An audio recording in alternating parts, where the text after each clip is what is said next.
Touchdown, Westerly! A chance for the Chargers, and they score! In the front, Fuzzy again!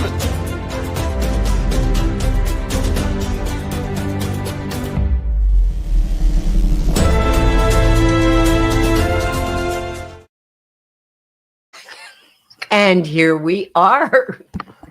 We are here, and our producer is back. Welcome to Man About Town. We are a production of 321 Media in beautiful downtown. And I am not going to complain about wind or cold or rain. Look out there if you're watching us from around the country. It is absolutely beautiful. Spring has sprang around here, and it really is nice. And the thing about spring in New England is it will be 32 tonight. Tomorrow it could be 90, but that's just how New England is. At any rate, we have an old friend. It's his first time in this studio. Yes, in the studio. But we have Art Smith from the Westerly Police Department, the animal control officer. Glad The to be bad back. guy. We should have music, you know, who's going to do when they come for you. Right. Yeah. Oh, that. Yeah. But you're the guy you're the dog catcher Yeah. Well, that's and the what cat catcher yeah, and the ferret catcher. that's right. That's what they used to call us back in the 60s and 70s. But we've obviously professionalized our occupation over the years to what it's become today. So they don't use that term anymore? No, Disney does. That's about it. The bad dog catcher. Right. Okay. I'm gonna put this phone in my purse. I know. I thought you've done this before. All people, that was Nicole DiMattei from the Granite, who should know we're on the air now. I thought I had done it too. So what's new at Animal Control? And now that we're in spring, you should be giving lots of tips to people as to what they should be doing with their animals. I'll tell you one real quick story that happened right after I saw you earlier today. Mhm. I was in one of the dollar stores and I saw a woman with a dog that was wearing a vest that said it was a working dog. Mhm. And the dog was a golden, beautiful dog. And I started to reach over and touch it. And then I said, "Oh, I'm not supposed to, am I? Because your dog's working." And she said, "Oh, she's hardly working. It's okay." So, It's a dog after my own heart. See that? yeah. Oh, you haven't heard talk about your own heart. So I'm now walking up one aisle. She's walking down another. And now I'm starting to head for the register. And the woman is in one of the food aisles and she's talking to somebody. And she doesn't realize that her working dog has ripped open a box of cookies, taken it from the shelf, and is eating the cookies happily. That is a dog after my own heart. See, I did not say a single word, but what I was going to say is you bought that vest online, didn't you? You didn't train that dog. Not People only do that, it's probably from Temu. Yeah. Right. Yeah. Gorgeous looking dog, and I'm going, go doggy, go doggy. Give Yeah. me one. Well, on a more serious note, when it comes to that, and you're right, people can buy vests that can say just about anything they want and put it on a dog and make it, seem to be what people want them to think it is. Exactly. And that really shouldn't be abused because there are folks that need dogs to survive. I mean, Absolutely. we have dogs that are trained when people are getting ready to have a seizure or they're having a diabetic shock or I think that is so. How do they train a dog to know that there's a seizure 30 minutes away? Yeah, I've read that so many times. Yeah, it's amazing the dedication that these trainers do. But when you think of it on the flip side, the training is worth every single minute when it could potentially be saving an injury, a life. So these are things that dogs, among 1,000 other things, do for us. When you think about it, well, it's my therapy dog, but Yeah. all dogs are therapy dogs. I mean, the first thing I do when I get home is my 2 dogs are right at the front door. They know exactly. They'll be very upset because I'm going to be pulling in a little bit late today. They have their spot and they know when I'm pulling in. Yeah, they It's do very that. therapeutic for me, but it's very therapeutic for anybody who has a dog. Because that's the old saying about if you put your wife and your dog in the trunk of a car What? for 20 minutes Don't do Yeah. that. and then you open up the trunk, who's happy to see you? Oh, I had never heard that before. The I dog. like that though. And by the way, please don't do that at home. That was Don't a do joke. that. But but it is amazing. But the last thing we want people to do is to abuse that and try to be able to get away with things that they shouldn't get away with. So people that need those support services can be able to do so. We're gonna Absolutely. take this away. We're gonna Okay. use this one. I'm Okay. sorry. Yes, we are a work in progress here, folks. Sometimes. Just ignore this one. And this is producer DJ Gadget and the Yay. co-producer, Roxie the radio dog, has been walking around. That's right. Roxie told me that she preferred to hear you, so I was like, all right, Oh, fine. In other words, nobody heard No, us? they did. It was just it's a wonky connection. Oh, They heard okay. you. It was just Monkeys All are right. great. Roxy didn't Wonky. like it. Wonky is okay. Well, that's why Roxie the radio dog is the co-producer of this Co-producer show. right there, And there she is. walking around making sure things are. But yeah, Always I think that's a shame. I really do. I mean, it was funny today. It just struck me so funny. Yeah. And the dog was just eating away from, and the woman had not a clue. She's holding the leash, talking to somebody. Yeah. Not a clue. So clearly that's probably not an instance where that vest should be used at all. No. Because you don't want to, unauthorized animals in commercial establishments.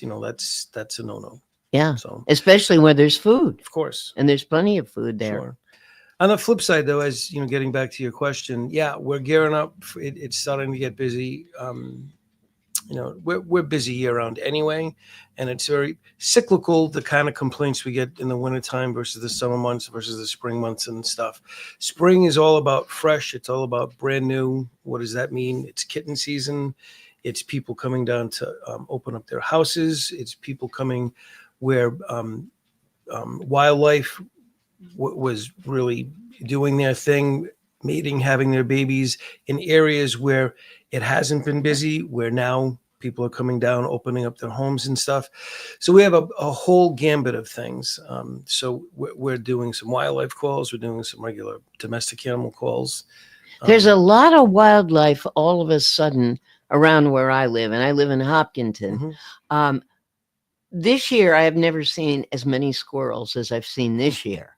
Yeah. There is a fox in our neighborhood.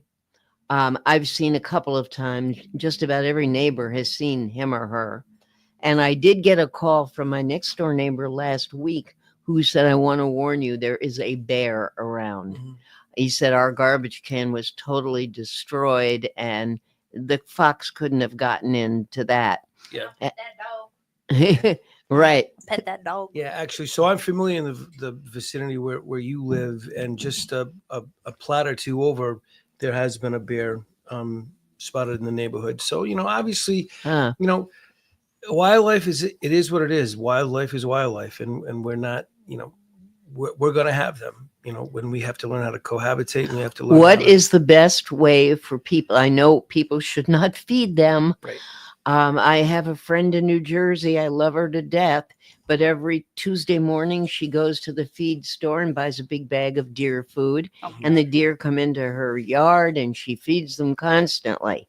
And, anything else that comes around. And I know that's wrong. I know we're not supposed to feed them. But if someone happens to be coming home at night and it's dark and there's a bear, should they stay in their car till the bear leaves? absolutely. You Should don't they want- scream and yell and run toward the bear? No. Yes. So Do that. bear especially, you don't want, anytime you can remote yourself, step away from a situation that could potentially turn bad. Unlike, and by the way, that's not a normal westerly day. to call up and say, I have a bear in my yard. Can you do something about it? It just isn't. What do you want to do? Which Shoot is, it? you know, if we were in Maine, they'd be laughing at this conversation because Of it's a very course. everyday occurrence. Well, Conversely- so are moose walking in the street. Yeah, they live outside, guys. They live Right. outside. And that's what they do. Now, getting back to the more common wildlife, and you mentioned coyotes and fox and feeding them and stuff.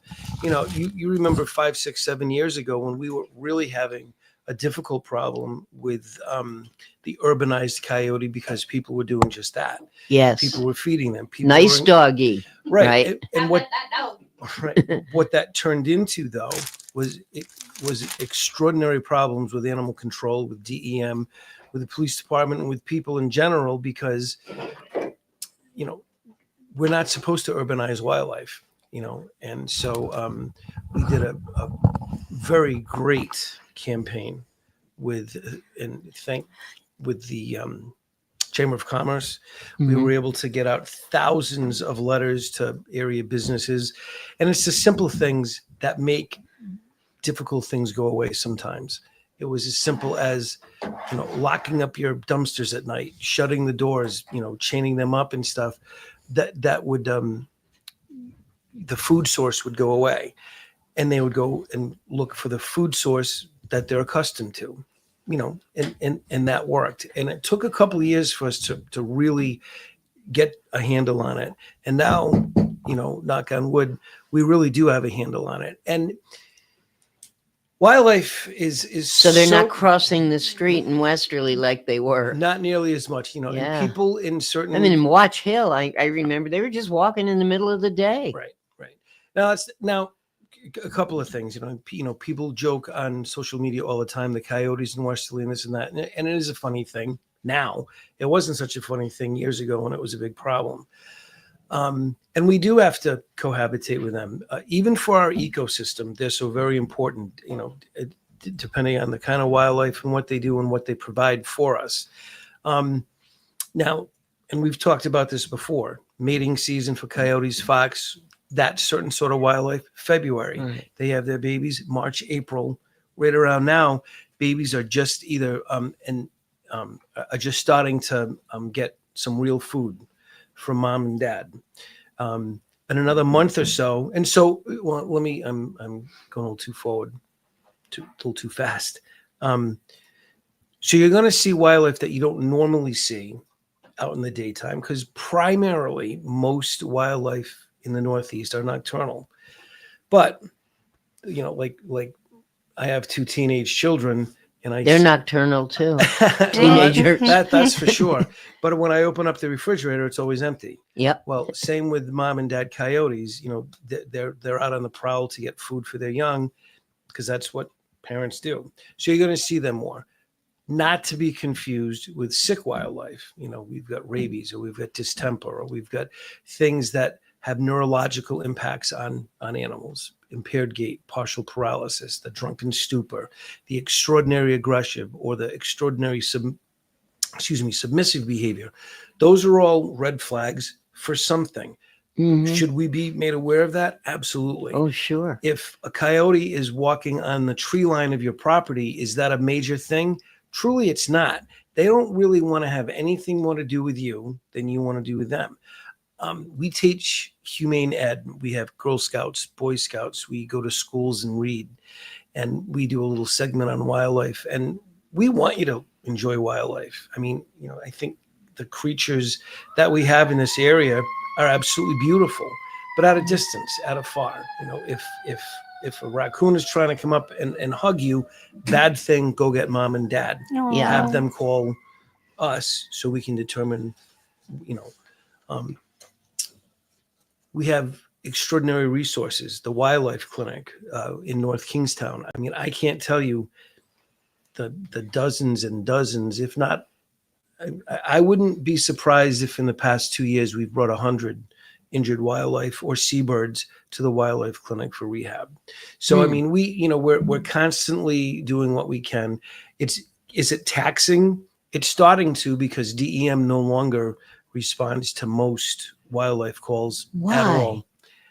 Well, you know, I don't really like to get into the political bureaucracies of things, but everything from staffing issues to fundings, and so all of these extra added responsibilities fall on the Falls animal on the controller. police. Yeah.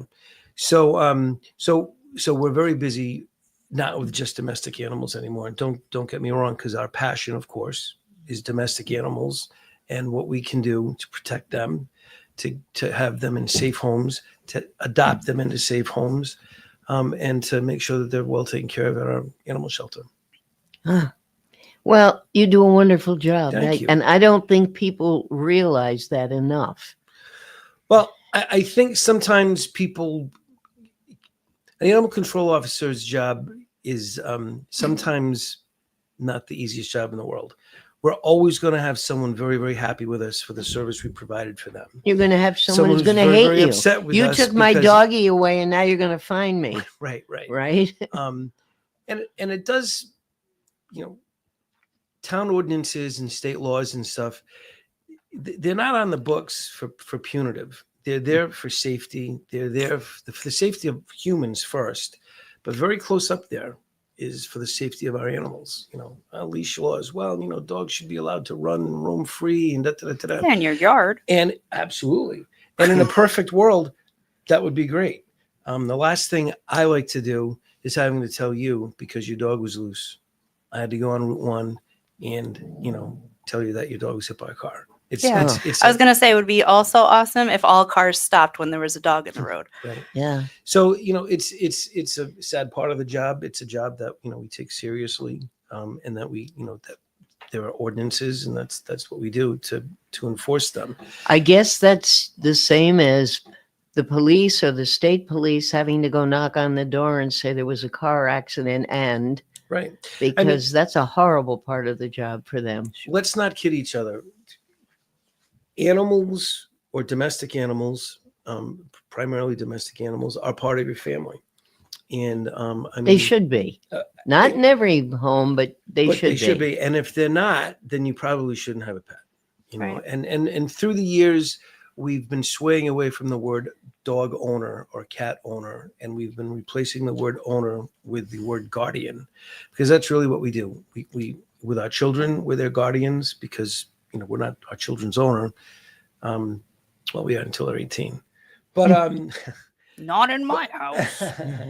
Yeah, but dogs don't talk back. right. Oh, My it's kids. wonderful. Right. I love And it's it. Well, funny- yours does. It's Mine funny you does. say that, though, because they don't talk back. So, we're their voice. Yeah. So we do what we can to make sure animals are well represented. The late veterinarian here, whom I adored, Michael Conway, Mhm. Dr. Conway, he was our vet for as many years as we lived here before he passed away. And he said to me one day, he said, "You know what term I absolutely hate as a vet?" And I said, "What?" He said, "Pet." He said, he said, "Call them your animal, your dog, your cat, not your pet." He said, "It makes it sound like they're somehow lower than you and you're controlling them." And Yeah. he just never liked it. And I always try not to use that. And yet you have pet shops. Right. But he had a point. Yeah. And that Yeah. used to bother him. Yeah. I mean, and you're right, because they are absolutely a part of your family. And, I don't know that I don't know with my two dogs, I've ever called them my pets. I've called them my dogs are part of the family, to be honest. with you. Yeah. Actually, when So- people ask me, they're like, "Do you have any pets?" I'm like, "No." Yeah. I mean, I guess. Yeah, I do. Yeah.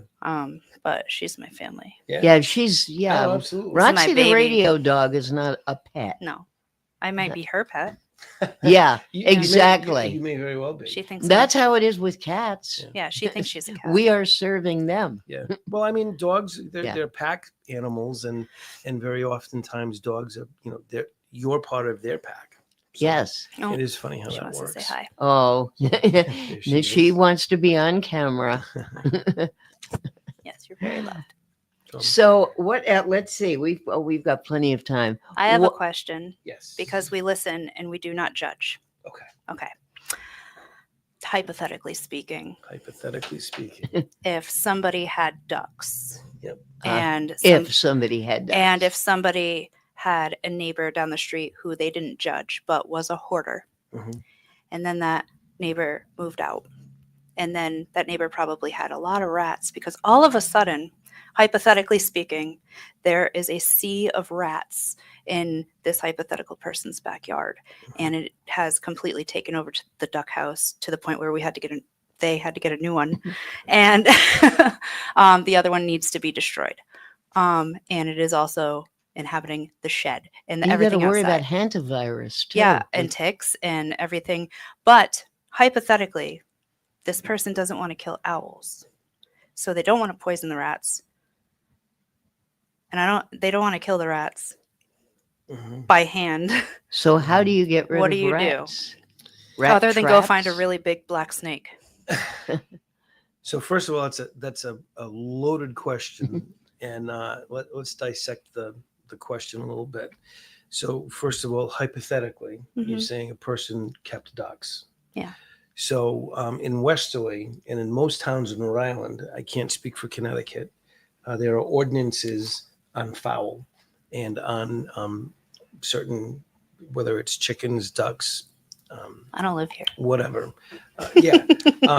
So we have ordinances for domestic ducks versus wild ducks. It's against the law to have wild ducks.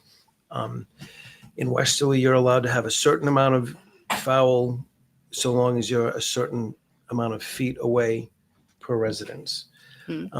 If someone's abandoned the ducks or didn't take care of them and stuff, clearly that's a cruelty investigation that, we would certainly go on. Oh, the ducks are perfectly spoiled. Perfectly spoiled. Yes. Now, in terms of rats, that's a whole different department. We don't animal control in Westerly and in most municipalities in Rhode Island.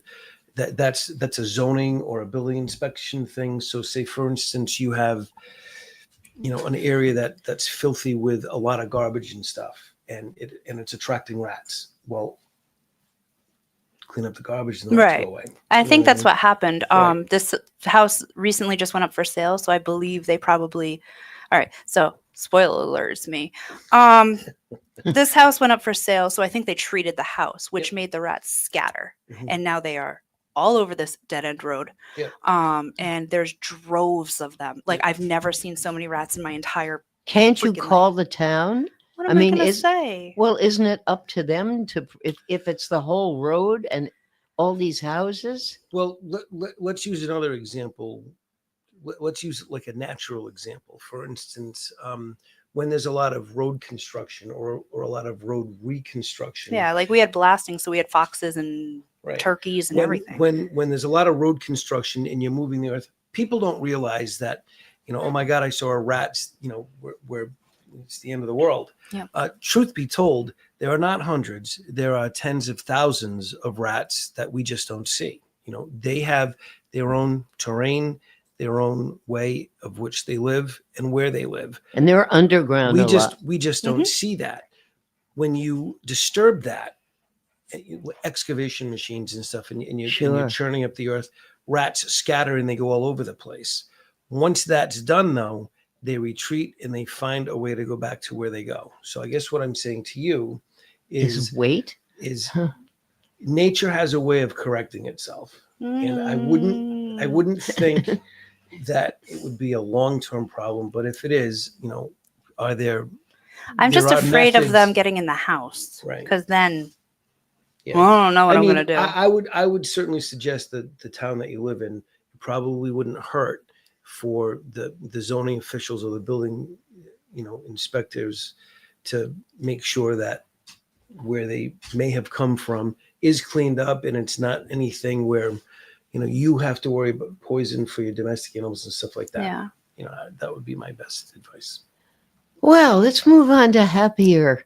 Okay. So, let's talk about in the spring, people's thoughts turn to there's no more snow, there's no more cold. Let's go get a puppy. Okay. And they don't realize what's involved with let's go get a puppy. I saw online, which I thought was absolutely great yesterday, that in Massachusetts, there are a number of shelters that are adopting large dogs with no fee. There was 10 shelters in Massachusetts. Yeah, I was That was looking at the list. So I was coordinated through the Massachusetts SPCA, which is a great idea, where they were trying to get adoptable dogs adopted, and so the closest one to us was Worcester, from what I could see. That sounds about right. Most of them were going up north and to the west. Yep. So there are a couple of equations as to why they are doing what they're doing. One is that shelters right now, unfortunately, are pretty full. They're pretty full. Yeah, they are. Now, I may stir up the bee's nest a little bit, but I'm certainly entitled to my personal opinion. We have enough animals in the Northeast. We have enough animals in New England where they should have a shot at getting adopted before we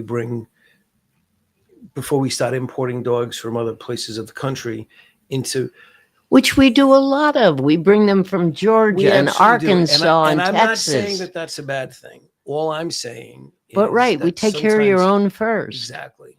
And I'm going to use Westerly as an example. We have extraordinary dogs right now at the animal shelter. Well, I wanted to get to that anyway, so why don't you talk about what you have at the shelter? Extraordinary dogs, adoptable dogs at the animal shelter, and I'm Irish, so I'm rarely at a loss of words here. But some of the dogs that have been with us for as long as they have, and we've had dogs there with huge longevity. Why they haven't been adopted is beyond me. We have a couple of senior dogs that have robust life left in them.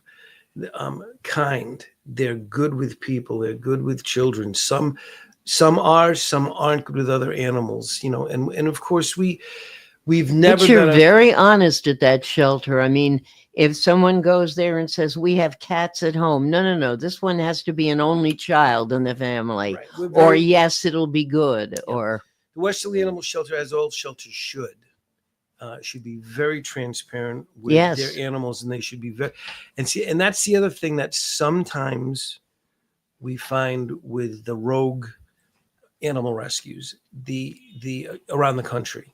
The good animal rescues, I can't speak highly enough for. The bad animal rescues, there's one thing involved with that, and there's one thing involved only, and that's cash. Cash. That's a all shame. It is.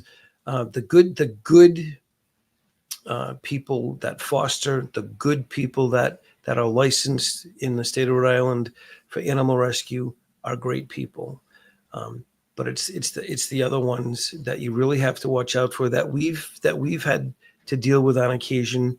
And you think you're buying a Ford from the dealership and they're going to ship it up to you, and then it's a Chevy. Well, I didn't ask for a Chevy. I wanted a Ford. Right. A lot of times, these transactions, and DJ Gadget, we were just talking about scammers. Mm-hmm. Yep. Sometimes it's as if you would compare them to scammers. Well, there's scammers in every field now, so why not that? Right. Listen, we got to take a fast break right now. I learned that last week when you weren't here, that Ben does want those breaks in there. So we're going to take a quick break. We're going to get back to Art Smith, our animal control officer. He's not a dog catcher. You are listening to Man About Town. This is 321 Media. We're going to do a little business, and we'll be right back. Experience local excellence with Roof Right Roofing in Charlestown, Rhode Island. With over 40 years of unmatched expertise, Roof Right specializes in architectural shingles and holds the prestigious title of GAF Master Elite Installers. Known for their commitment to the community and support for local initiatives, Roof Right is your trusted partner for all of your home's roofing needs. Call today for a free estimate at 401-212-4140. Hi, this is Dan from Lathrop Insurance. In this challenging insurance environment, Lathrop Insurance can be your beacon in the storm to help you find the coverage you need at the right price. Now, more than ever, you need a partner in the insurance industry that can work with multiple carriers to make sure you have the right coverage at the right price. Lathrop Insurance carries home, auto, and business insurance and can be reached at 401-596-2525. We've been supporting the local community since 1939, and we look forward to working with you.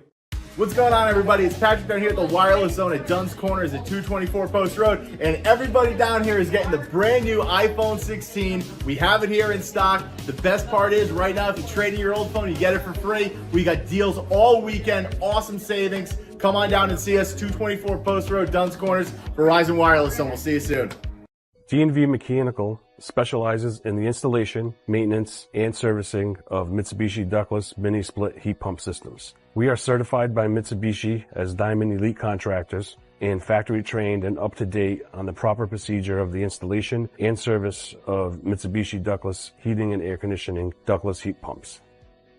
We assist with the paperwork to reduce much of the stress-related documentation required to get the state rebates and federal tax incentives. We are not a jack-of-all-trades, master-of-nothing company. We are masters of ductless heat pumps. It's what we do, and it's what we 9. Oh, just kidding. And we're back. And we are back. And I found out this morning that it is two important people's birthdays today. One is no longer with us and hasn't been since the 1600s, but it is William Shakespeare's birthday today. How about that?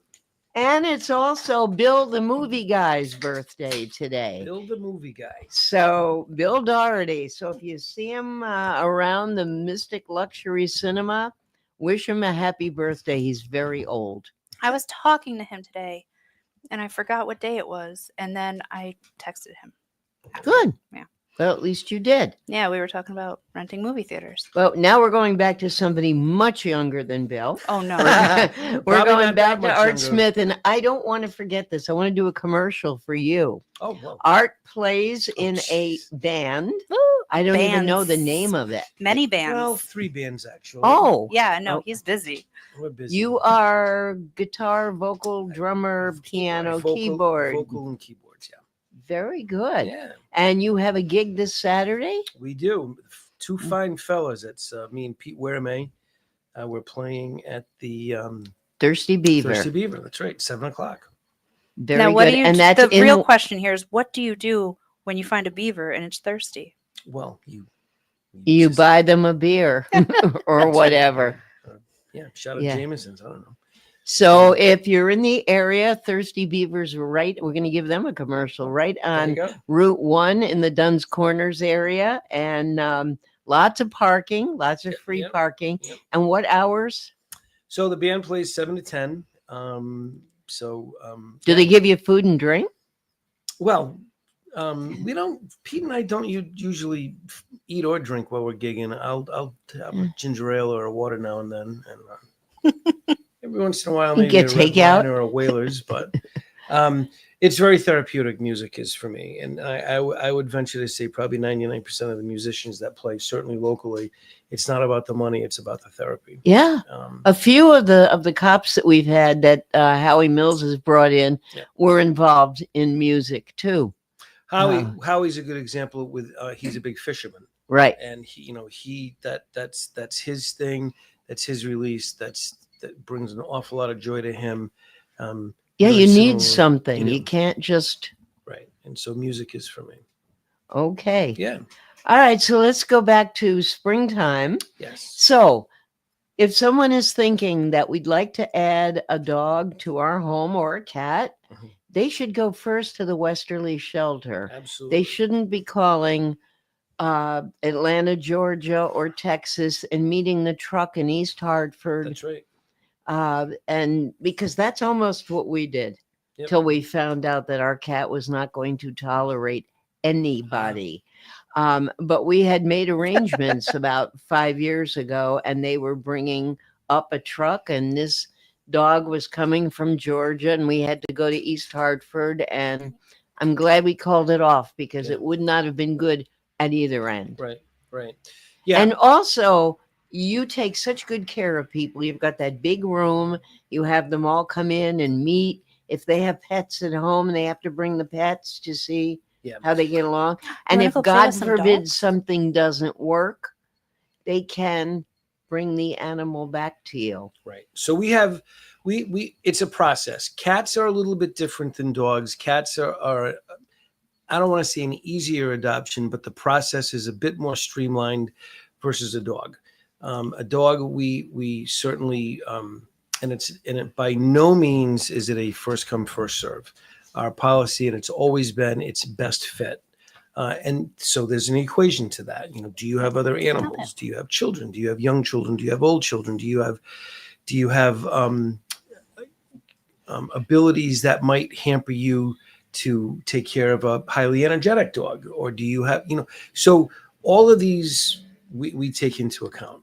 So now, you know, the first step is to come in, see what we have. And as I said, at the moment we have extraordinary, we really do. We have from beagles to Great Pyrenees, you know, from You pit- have a Great Pyrenees? we do from They're pit mixes wonderful to dogs. all our dogs are wonderful. I personally think the best dog is a mixed breed myself. Well, if Rona has a favorite though, No, well, my favorite's German Shepherd. I What like is it. I a- like big dogs. what is a Pyrenees? It's a big white dog. It's like, you know, on Bugs Bunny, the big the big white dog there. Yes. It's something similar to that. So My man. cousin who lives in Connecticut, way up in Ridgefield, has always had Pyrenees, Great Pyrenees. So I've gotten to know them. And she's got Harriet now. And Harriet and my cousin, it's going to be a race to see who goes first. Yep. They're both way up in age. I think Harriet's about 14 or 15, which is pretty old for a dog that big. yeah, that's But she takes such good care of her dogs and knows how to train them. And I mean, that dog still goes hiking in the woods with her every morning. you hit the nail on the head. So this is and we'll use the dog's name at the shelter is Orion. We'll use him as an example. Would that be a good apartment dog?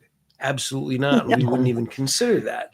It's a working dog. It's a dog that needs just lots of energy, lots of outdoor activity, all of that stuff. You know, that's a dog that wants acres of land, that wants to hike, that wants to, you know, be put to work and stuff. So that's Exactly. you know, so if I'm in a one room efficiency, that's not going to work. That's not to say that we wouldn't have a dog that would fit that bill. Right. And if we don't, we'll help you find a Well, shelter that sometimes does. you get an older dog who's done everything they want to do all they're running. They just want to take a walk and then they want to cuddle on the couch. Absolutely. And that would be perfect in that. Absolutely.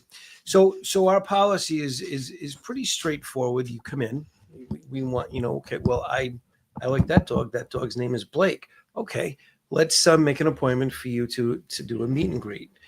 We're very spoiled because we do our initial meet and greet in a special room.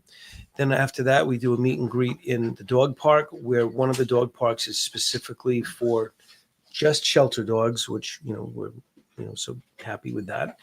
And then we go from there. Do you have other animals? Yes, I do. Then we're going to have you bring an animal with you and see if they interact.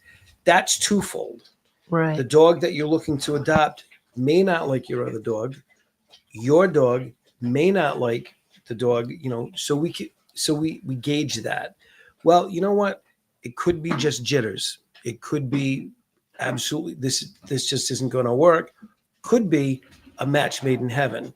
These are all the things that we do together with you, so you know exactly, this makes sense, or this doesn't make sense. We do that for every single person that adopts a dog. So it's I think that is great. And yet I always wonder, the animal that's at home that you're bringing to meet, the other one, is that dog thinking, oh my gosh, I'm being brought to a shelter. They're giving me away. I always worry about that.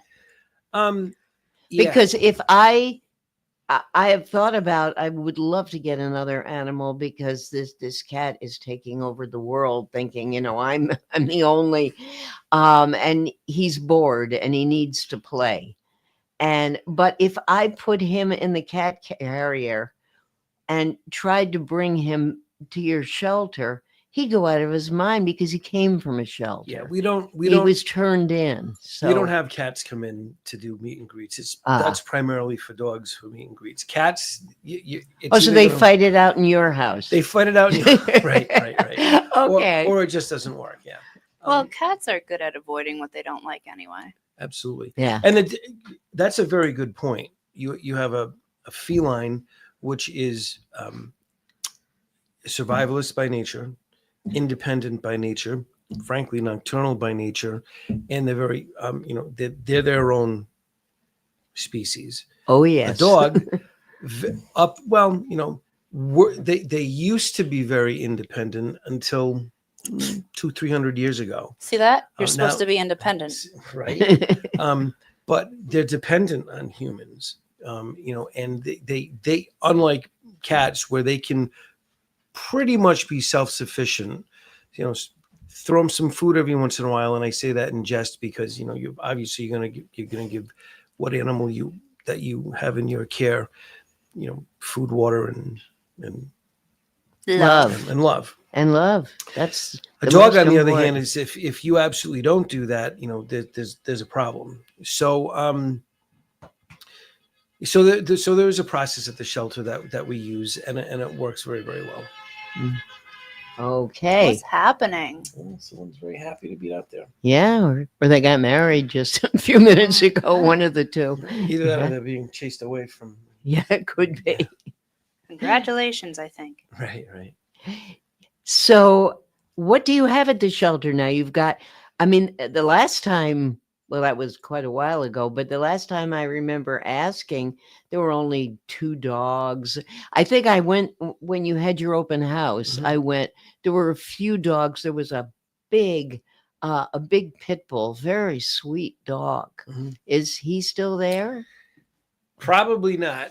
That open house was pushing probably 2 years ago, right? No, I'm not thinking of that one. I'm thinking of the one that was just in the fall, maybe November or something. I don't know. Yeah. We have a couple of pitties. And as I said, I keep saying the word extraordinary, and I wouldn't say that if I didn't truly mean that, but they're just the dogs that we have right now are just great. I want to go back to what you said a few minutes ago about how you were concerned when a dog comes into a shelter. Oh my God, am I being dropped off? Because that is actually a very good concern, and I'm going to give you an example. Especially if they came from one, Sure. way back. Sure. I will give you an example, though. Sometimes part of our jobs is when there's an incident involving your dog where it has to come to the shelter, what we call a quarantine. It bit another dog and it's not up to date. It's not the end of the world. We figure it out. We do what we can to get your animal back to you. But the first question most people ask is, okay, your dog's going to be at the shelter for 10 days because that's the law. There was an incident. Great. The very first question is, I want to come visit my dog. And That's tough. it is it's tough for a couple Because of now you're reasons. visiting and then you're leaving them again. And that's the problem. Wow. So when you leave, your dog is like, why All are you upset. leaving without me? Yes. So, there's kennel depression. Sometimes they stop eating for a couple of days. They lose a pound or two. So we really, it's that eggshell sort of, we have to tread lightly on when it's a good idea and when it's not a good idea to do that. And the last thing we want to do is take people's animals away for them. And sometimes, as you said, required by law, we have to do that. That's not to say it's the end of the world. And if your Yes, animals it do is. have to be at a place, Westerly Animal Shelter, we have heated floors. Aww. We have. Oh, can I come sleep there? I'm saying. We have state of the art, facility. Statistically speaking, we're the third, believe it or not, the third busiest brick and mortar shelter. Only second to Warwick and first to Providence. Wow. So that speaks volumes. It sure does. I don't want to say victim of our own success, but and I think that's why at the moment our animals are kind of stuck at the animal shelter. We have, and don't get me wrong, They've got it too good, is what you're saying. we encourage people to come in, and we have our regulars that come in every single day, if not weekly or bi-weekly. They come in just to visit. Aw. It's excellent for the socialization of our dogs and our cats and stuff. Don't get me wrong, it's great. But we want the best shelter is an empty shelter. Sure. And so I remember I've been in That, you know, something that's a great bumper sticker. yeah. They should have something like that. Yeah. I remember I started my career in law enforcement in 1987. And for 10 years. So you are an old guy. I am an old guy. Okay. So for 10 years, I was a police dispatcher in South Kingstown. And I was on third shift for, it's just how it goes the first couple of years. And we had a captain of the state police. And he would come in, and he was back then, he was like the patrol commander of the southern part of the state. And he would come in at 3:00 in the morning and have a coffee with us. And, we're young, we're in our early 20s, and we want the barroom fights, and we want this, and we want that and stuff. And he stopped, and he goes, are you crazy? And I was like, well, what are you talking about? He goes, if that phone doesn't ring once, that's a good day. Why is that a good day? No one got hurt. No one got arrested. There were no accidents. No one broke into your house. I took that advice as a kid in 1986 or 87 to where I am today. And if I don't have animals in quarantine, and if I don't have animals that if I have empty kennels, that means you're doing your job. That means you're being a responsible pet. I hate to use the word pet because now I don't want to use the word pet anymore. But you know what I mean? Yeah. That means you're doing what you're supposed to do. You're certain that your dog's not loose, getting into mischief or getting into something that we may not want that animal to get into. It means you're doing. We're having a little issue here. It's actually a sneeze. Like That's it's just what dogs do to. It's a dog sneeze. Yeah, it's a dog Yes. sneeze. It's all good. Yeah, it used to scare the crap out of me. Yeah. That's like all the things when you get a dog and you're like we were totally prepared for her, but we were not prepared for like the little nuances like that. Yeah. And I was like, what is wrong with her? She's suffocating. Yeah. I mean, and part of your family, you get nervous. about Yeah, stuff no, like that. everything. So- We had a $100 bug bite once. Yeah. Yep. Yep. Went right to the vet. She had a tumor. Yep. It's not a tumor. Right, no, it's a bug bite. Bug bite. So I took that advice from 1987 and I bring it to this very, very day. I use that all the time. And you can't confuse that with, if you don't have any dogs, you're not doing anything. You're not doing your job. You're not doing this. Couldn't be farther from the truth. We're doing our job and then some.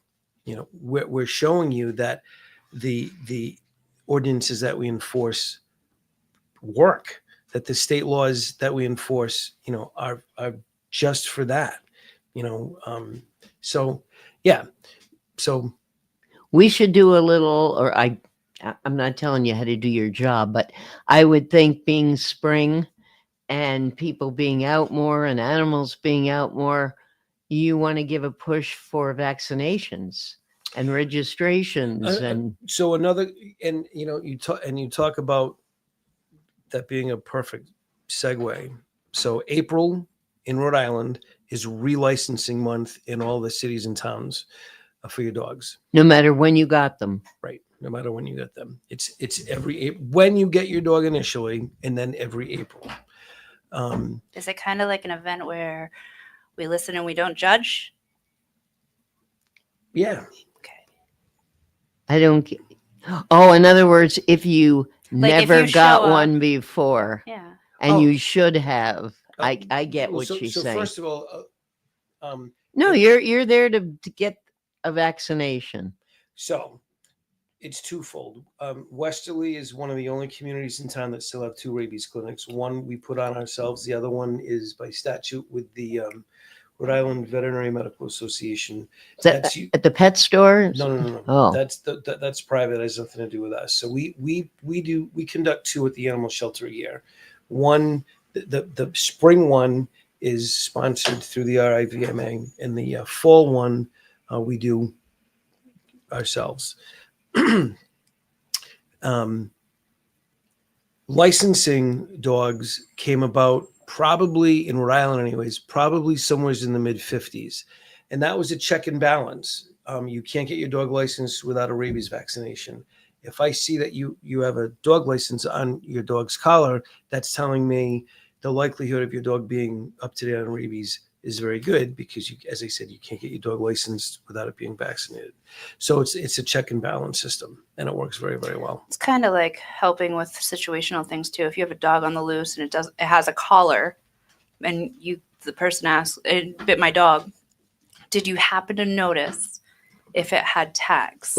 Right. Be like, I have no idea. Then you don't know. But if you're like, yes, it definitely did, because I tried to read it, then at least maybe Somebody you're in the took care of clear. it. You're in Yeah. the clear. Right.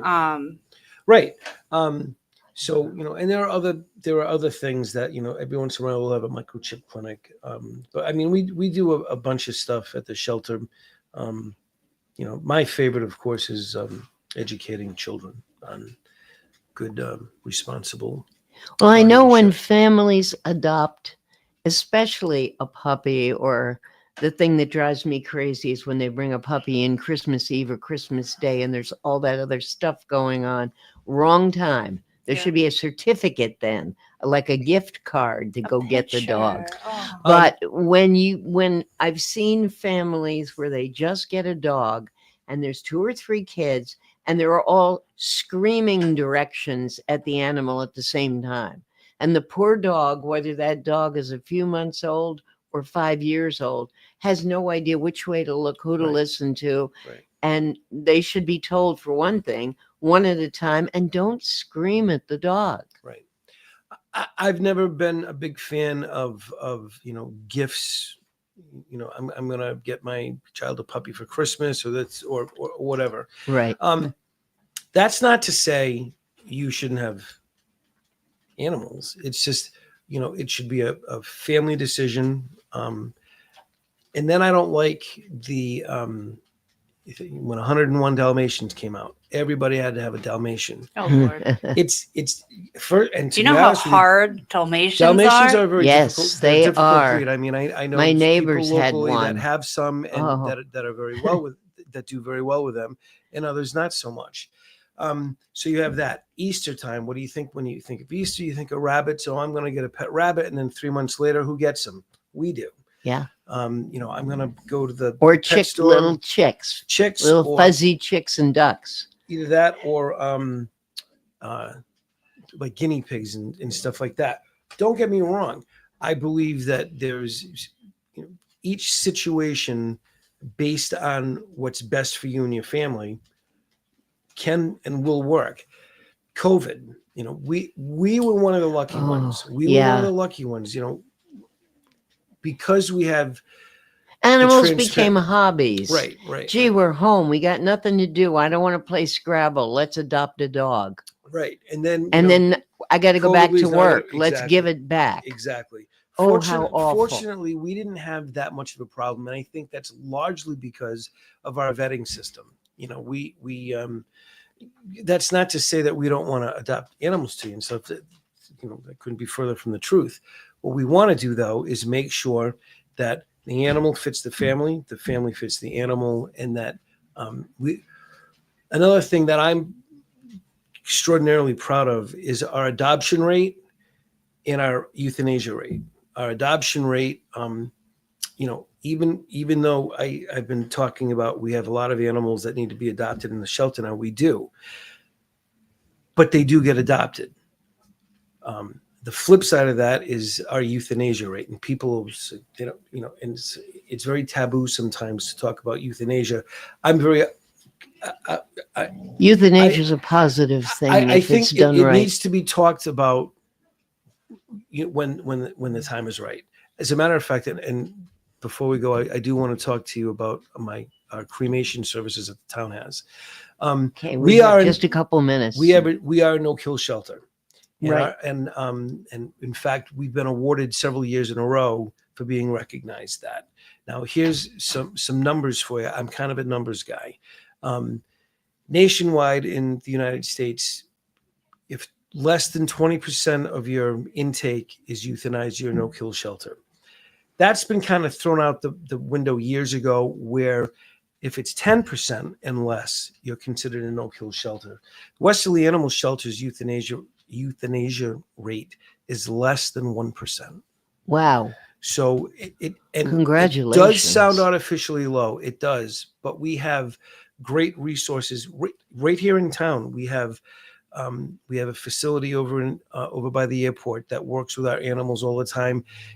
So it's always last case scenario. It's always about public safety or terminally ill animals that are in pain. That's the criteria, does that count? and that's still right. If you're right, I know. like, But And you so said there's a cremation service in town? So we've owned a crematory for about 20 years now or so. Not know that. And it really, and this sounds kind of weird, but I'm going to say it anyways. It is really my honor if someone has an animal that's passed and contacts me to cremate their animal for them. We have a state-of-the-art crematory where when it's done, there's a certain process, and I give you cremains back. There's a nominal charge because you gotta keep it going. You got to keep it running and stuff Sure. like that. But it's far less expensive. Certainly not taking business away from local veterinarians, but I work very closely with all our local vets anyways, which, by the way, is an animal control officer's right-hand man. When you need emergency services really quickly and you can rely on your own local vets, man, you got it good. And Yeah. I've got it good. It's great. Yeah. I agree. Art Smith, thank you so much. And everybody out there, Saturday evening, 7:00, go to the Thirsty Beaver on Route 1 They're really good. and listen to Art and your partner Pete there. Waremade, two Pete. fine fellas. Two fine fellas. That's right. That sounds like a great way to spend a Saturday night. Oh, it's They such a got good good band. food Thank there. you. Good food. It's a big place. It is. Lots of parking.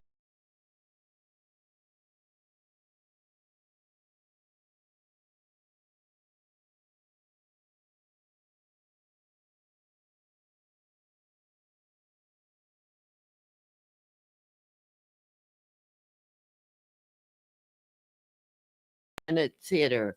We will be back shortly. Yay.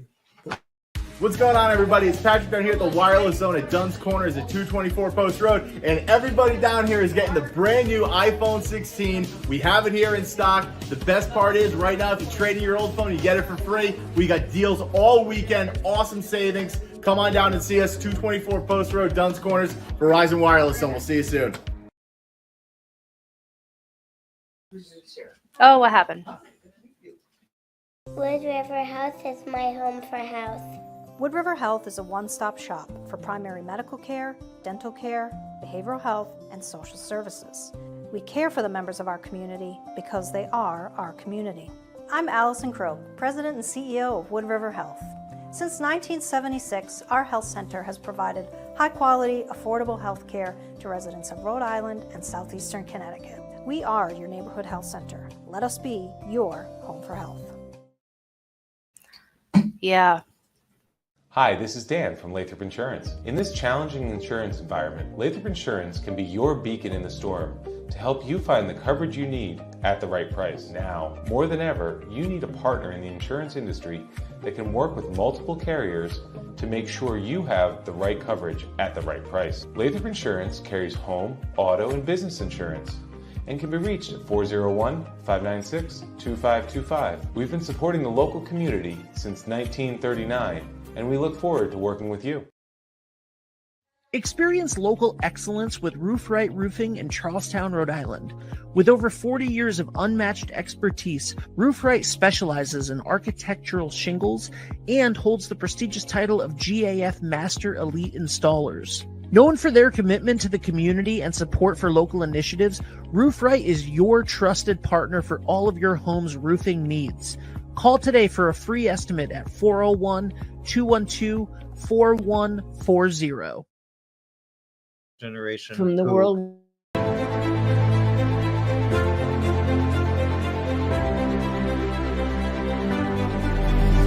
Touchdown, Westerly! A chance for the Chargers, and they score! In the front, Roxie again!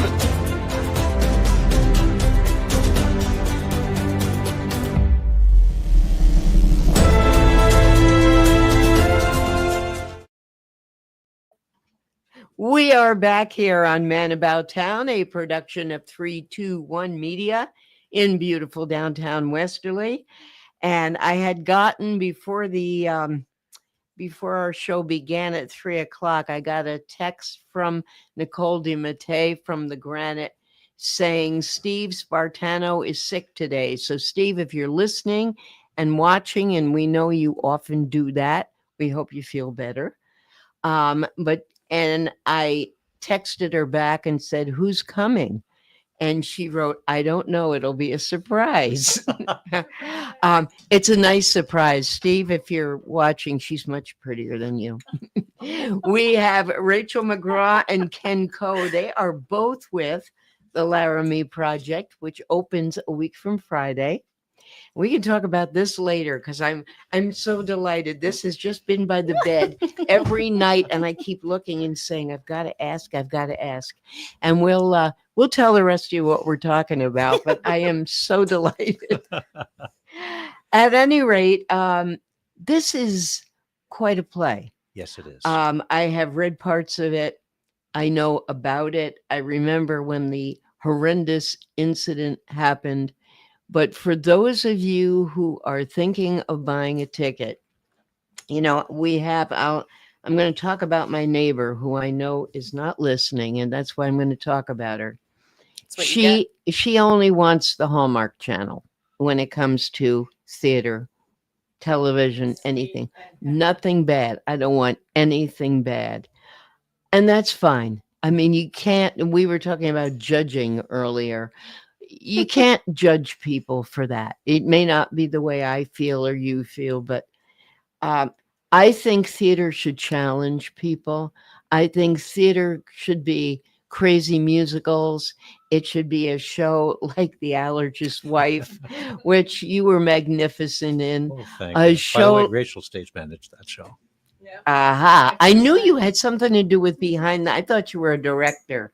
Yeah. Sleuth. Last year, it's funny. I've been in theater for so many years, and yet I see a show like Sleuth, and I say, "How did he memorize all that?" Yeah, I think the same thing. I mean, it was just, and I had seen it on Broadway way, way, way back. But yeah, you are an incredible actor, and this isn't. I don't know what kind of adjectives you can use for this play. It's kind of part documentary and part theater, and it's more, well, I'll let you talk about it. Why don't you explain to people, this is the Laramie Project. I've got the press release that came from the theater. I will tell you this, there are only 6 performances. And I think when word gets out, it will sell out, and people should not be afraid to see something that is bad because it's part of our history. Yeah, it's really, I mean, if I had to pick one word to describe it, it would be powerful. Obviously, the play, it's not a play. It's not a drama. It's certainly not fiction. It's not fictionalized. The play is about a horrific incident that took place in the late 1990s, out in Laramie, Wyoming. A young gay man who was a student at the University of Wyoming was severely beaten and left to die tied to a fence outside of town. And the crime shocked the world. Because of ignorance. Crime because of ignorance. Yeah. Somebody's gay, we don't want him in this community. That was turned out to be the basis for the crime, yes. And it shocked the world. It gained worldwide attention. It really brought about a reckoning in a lot of communities, I think, about hate and hate towards people who live a different lifestyle, who have a different orientation, who are different in any way. And it's I lived I was about in my late 30s when it happened. I remember seeing it on the news and being shocked by it, as so many people were. But this play delves very deeply into the incident and the aftermath of the incident as it affected the town of Laramie. The members of a theater company based in New York, led by a man named Moises Kaufman, went out to Laramie for the first time very shortly after the crime happened, just a few weeks after the crime happened. So it was fresh. It was very fresh with everyone. And they went out with the intention of interviewing as many people in the town as they could, getting a sense of what the people's reactions were to it, what their attitudes were, how it was affecting their lives. And they did over the course of, I think, about 6 trips, was it, out to Laramie. They conducted over 200 in-depth interviews. Yeah, that's what it said on the release, over 200. And the first thing I wonder about, especially when it was that fresh, you have New Yorkers going out to Wyoming. Yeah. Wyoming people they're from New York. I don't want to talk to them. And yet 200 people did. And and I maybe think they felt they had to. There was something in them. I think it really speaks to one of the things that we have seen in getting very closely acquainted with this play, is that they have taken, the theater company, in distilling and presenting and compiling the content from these interviews and from police records and from court records into this play, is that they have taken a very non-judgmental approach.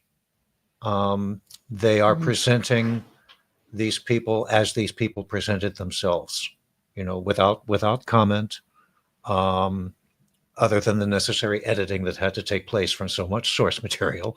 Right. And I have to, I don't know, obviously, but I have to believe that they went out there and that they,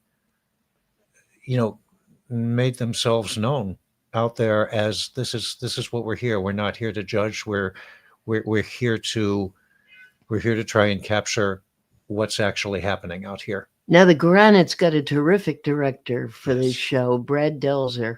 He directed Our Town, and I thought he had done a wonderful job. You talk about herding cats. I mean, I remember coming on I think it was a Sunday. It was when Nicole was first thinking of this idea of inviting people in before she came up with this backstage pass and all of that. And I sat there and I watched, and he would stop people and say, okay, I think you should do this and that. And I watched him and I thought, there's all these people on this stage. How does he control them? He did a great job. Now you've got all these people in this show. And it would seem to me, based on what you said, where they wanted to be as real as possible, that there's not going to be a lot of acting. In Our Town, there is acting, certainly. There's a lot of emotion. But you're making it sound like they're being interviewed and they're just speaking. Am I right or am I not right? Rachel, why don't you? No, there's definitely, it's interesting because we're portraying the theater company as well as the individual character. Well, you're doing both. Yeah. So I know you're doing taking multiple on roles, but the persona of the person that we're speaking for. Wow. In the moment. So in that sense, there is very definitely acting. Obviously, the people in the ensemble are portraying real people, but they are portraying them as well as humanly possible to do that. That's You know, hard. and using all the acting tools to do that. How many are in the cast? What do we have? 12? 12. Yeah, yeah. Well, and then you and There are- Sam. Is she There are close 12? enough to the mic? 14. Okay. It's all right. You could Okay. get closer. You could pull You it could- closer. You can pull it. There you Yeah. go. That should be good.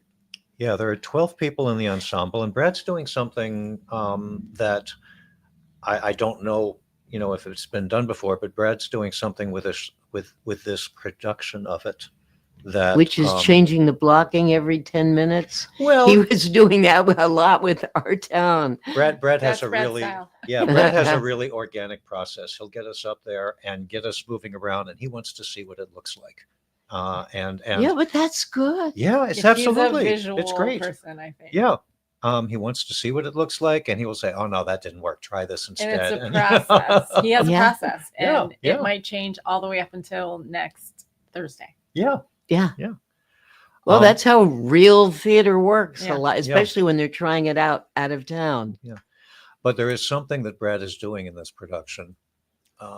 This play directly features many people from in and around the town of Laramie, first responders, policemen, the people who committed the crime, the townspeople. Oh, so they actually have the people who committed the crime. Yes, they are represented in the play. One of the characters who is very noticeably absent, and Brad refers to this as negative space, Matthew Shepard, the victim, Yes. is not actually represented directly. His parents, however, are. And something that Brad is doing is setting Dennis and Judy Shepard off, not as members of the ensemble. The actors who play Dennis and Judy, and I'm playing Dennis, are not playing other people. We are there in terms of, you know, holding vigil for our son before he did die. So are and then, you looking know, in on the scenes? Are you, like not so much. It's almost like a side representation of things going on at the hospital, and then being involved, of course, in the funeral and the I courtroom see. proceedings and such. But he is setting Dennis and Judy off as representing the Shepard family, and in a very strong way, you know, representing Matthew himself, representing his Matthew presence did in the not play. die tied to the tree. He died a didn't- few days He didn't later, die out correct? there. He died 6 days later in the hospital. Mm. His injuries were horrific enough that there was really very little question as to the outcome. But Good Lord. yeah, but it's interesting, you know, what Brad's doing is taking these two characters and setting them apart outside of the ensemble, and Yeah. having that strong representation of the Shepard family there, in addition to everything else going on stage. Well, that's one of the things that grips you about theater, Yeah. too. Let me be devil's advocate for people who are in our area or drivable to our area, and they're now listening and they're saying, do I want to see this? Don't I want to see this? Why should people see this? I mean, I'm listening to you, both of you, and I'm thinking, if I had kids in high school, I would want them to see it. Middle school, high school kids, definitely. Not little kids. You don't want to bring them and confuse them. But And yeah. and it's not, it's not a play for children. No. It has It's trauma. strong language, and it deals with strong themes. Yeah. But it really is powerful. It is a play that you will. And it happened here. Not here, but Yeah. I mean, it happened right in our country. Yeah. I don't know. How would you describe it? I think that it's the best part about it is that it doesn't really matter what your opinion is on the whole thing. Everything is expressed. You see all sides of this crime, and people that support homosexuality and people that don't support it, people that don't care about it and people that care deeply about it. So it's kind of a learning experience. Like, you really will get all views and get to make your own judgments on this show. There's nothing that we throw at you that makes you believe will make potentially sway you another way. You come in with whatever you have in your head and you'll walk out with maybe hopefully something new, but maybe not. I mean, everything is expressed on stage. So this is the kind of show that after you see it, you want to go have a drink or ice cream or dinner if you saw the matinee and have conversation with whomever you went with. Definitely. Yeah. You don't want to just go home and flip on Yeah. TV or something. I don't Yeah, think you that's very can. much true. And What'd you say? I Gail? don't think you can. I don't think you could go to this show and then like seamlessly go back to whatever you were going to do after. yeah, I think it's going to That's be good. potent. yeah, and, it's a show that invites being together and Conversation. and conversation. Yeah. And the other thing I'll say about it is obviously in dealing with this subject matter, it deals with some of the worst of human nature. It also very much deals with the best in human nature Yeah. and people's responses to it. Not everybody, as Rachel said, it it's very honest, very Sounds like unsparing, social media. But yeah, right. It's a cesspool, but it also has does some good things There's too. beauty in it, and there is. Yeah. violence in it, and There's humor in it. I mean, Humor, it's yep. not a play where you would expect to find humor, but you can't you can't sit through 3 hours of nothing but a downer. I think it it's shows not that. how people Yeah. deal with trauma. Yeah, exactly. Like exactly. Without a spoiler alert, like one of the teachers was gay, and she kind of throws out some really quirky ways of explaining herself or what she went through. And it's almost like, I can tell dead dad jokes all day long. Like my mom said something about, I wanted to ask him that. And I was like, you wanted to ask dad?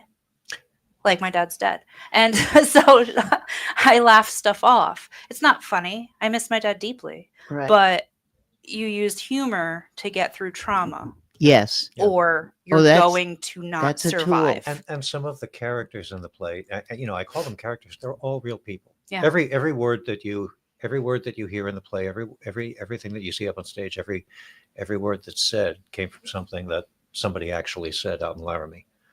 But some of the characters, some of the people who were interviewed have very human quirks that you smile at, because we're all people, and people, you've got people with very different quirks. Or you know where they're coming from. Yeah. So Well, you had that in our yeah. town. Yeah. I mean, you have that in most shows. Actually, you had that in the Diary of Anne Frank. There were some lighter moments and humor, and but that provides the balance for when there's horror, quiet horror. Yeah. Yeah, it's definitely impactful, and you will have a reaction for sure. Whatever that is for you. Is this done in 2 acts? Is there an intermission? There is an intermission. Yes. I know you don't like I intermissions. hate intermissions. I hate it. Well, it's actually 3 acts. So it's 3 acts. It's originally written with 2 intermissions. You'll be happy to know that Brad's cut one of them. Thank you, Brad. You wouldn't like Who's Afraid of Virginia Wolf. Oh my That's God. 3 acts, 2 intermissions. I would hate 2 intermissions. I've never been to a play with 2. I just feel like Sometimes you need it though to recover. No, I feel like I'm watching something and I'm really into it and you've captured me, and then like the lights come on and I feel like, how you never wake up a sleepwalker? That's what it feels like. I'm like, what happened? Yeah, and it's like I hate it. I cannot stand it. Sometimes you have to just never wake up a sleepwalker. Yeah. See it through. Mm-hmm. Yeah. Well, some people have to go to the bathroom. Or they want to buy a drink downstairs. That helps the theater or a candy bar or whatever. Yeah. I mean, in something like this, I would think there's got to be a lot of conversation during intermission. I think so. Yeah. Among people. Yeah. And there may be some that walk out because that's just going to happen. That's human nature. But I would hope that doesn't happen. I would hope that they're challenged enough to say, and this is a play. I mean, it really happened. That's the part that gets you. I think that's the easy part. If you don't like gay people, have fun with that. Have a day. But this happened, and you're not going to change it because it already happened. Mm-hmm. And there's nothing made up here. This was all said by people who were there. You were not. Watch the play. There's no changing what happened, unfortunately. Right. Yeah. But so whether you go in with whatever opinion you have, or and gay is not catchy, guys. You're not going to catch it. So if you watch a gay play, I promise you're not going to go have a same-sex marriage just because. But it's not too bad. I got gay married. Of course, after the allergist's wife, there was a lot of activity in town, I bet. Listen, for a few nights. That was Mister.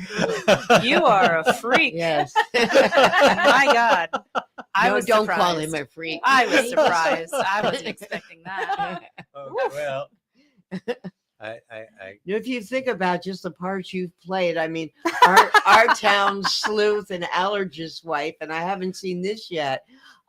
You are very well rounded.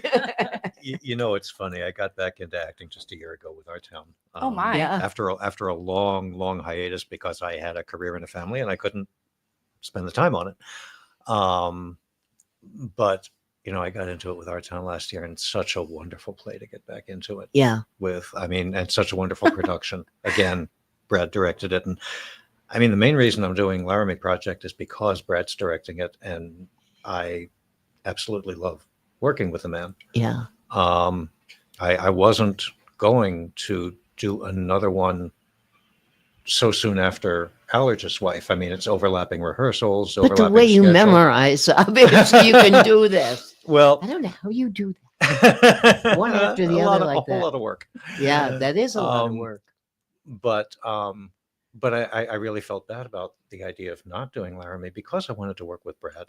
And I just happened to be in the theater the first day of auditions, and I was working on I was working probably on painting a set or retrofitting a car. I was actually busy building the car for Full Monty. Yeah. And those Brad, of you who saw the Full Monty, he built the car. He doesn't just act.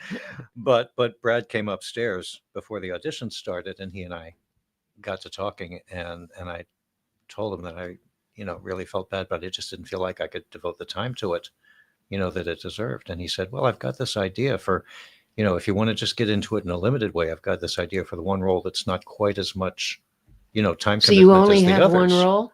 Yeah. Oh, and as the father. And he said, would you be interested in reading for that? And that sounded interesting. So I did end up reading for that, and ended up, that's what I'm doing. It's just a lot of fun working with Brad. Yeah. There's actually 3 of us that came from the Allergist's Wife. Yeah. And it's a lot. Like right now, I'm like, this has been a lot these last couple months. Just moving. Rachel was full bore on Allergist's Wife, and Heather Oakley, who was, who played Lee. She's also, is she also in Laramie? too. Yeah. Wow. And she, unlike Ken, has multiple roles in Laramie. So she's Heather went full in both ways. She's definitely like it's rough. Feeling it, I'm sure. Roxie well, I like guess that Roxie idea. is not happy with that. Lay down.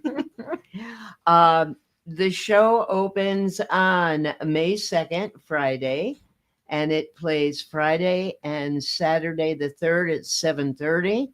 Those of you who like a matinee, May 4th, Sunday afternoon at 2:00. We will be at that, won't we, Gadget? Yeah.